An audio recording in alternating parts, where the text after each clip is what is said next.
L'Union nationale des associations burkinabè pour la promotion des aveugles et malvoyants, UN-ABEPAM, organisait en fin décembre à Ouagadougou une journée de sensibilisation dédiée à la lutte contre les cancers du col de l'utérus et du sein. L'Union voulait donc ainsi renforcer la prévention auprès de ses membres tout en partageant la magie de Noël avec les enfants. La cérémonie avec Romial Patrice Toé. Le cancer du sein représente le tiers des cancers chez la femme au Burkina Faso. Parmi les plus touchés figurent les femmes en situation de handicap, souvent mal informées et confrontées à l'isolement. Face à cette urgence sanitaire, l'Union nationale des associations burkinabè pour la promotion des aveugles et malvoyants se mobilise en sensibilisant ses membres tout en insufflant la magie de Noël auprès des plus jeunes.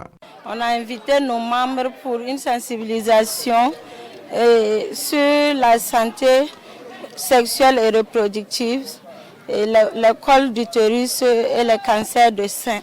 Puis offrir à nos enfants un arbre de Noël. C'était vraiment un honneur pour nous de passer la bonne information, de les inciter à se dépister, surtout la prévention primaire, éviter que la maladie ne s'installe, et également parler de la prévention secondaire, le dépistage, pour dépister tout et pouvoir proposer le traitement. À travers cette initiative, l'objectif est clair: rompre l'ignorance, renforcer la prévention et redonner espoir à des femmes trop souvent oubliées. L'Axima Kounukorgo, parrain de l'activité, interpelle par ailleurs l'ensemble des acteurs pour une inclusion véritable et durable des femmes vivant avec un handicap. Généralement, les personnes handicapées et surtout les femmes handicapées sont généralement laissées pour compte.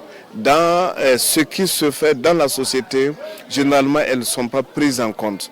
Et donc c'était vraiment une obligation pour moi de les accompagner, de les aider à porter très haut cette voix et interpeller tous les acteurs, de sorte que tout ce qui va être fait pour les Burkinabè de façon générale, que l'on puisse prendre en compte de façon spécifique la question des personnes handicapées. En plaçant les femmes en situation de handicap au cœur de cette lutte, l'action vise à sauver des vies et à rappeler que la prévention demeure l'arme la plus efficace contre ces cancers silencieux selon les organisateurs. Grâce au soutien des partenaires, des vivres et non-vivres ont été également distribués, offrant un réconfort à ces femmes et à leurs enfants durant ces fêtes de fin d'année.